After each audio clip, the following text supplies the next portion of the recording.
tôi hát về tình lòng yêu thương.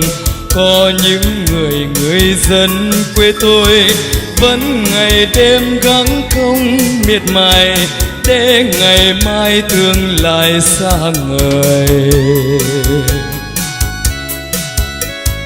Khi xưa quê tôi có nhiều tấm gương trung dung kiên cường, quê tôi hôm nay đoàn kết cùng nhau xây đời văn hóa. Tôi yêu quê mình xin hát ngàn lời ca. Tôi yêu quê mình xin hát ngàn lời ca.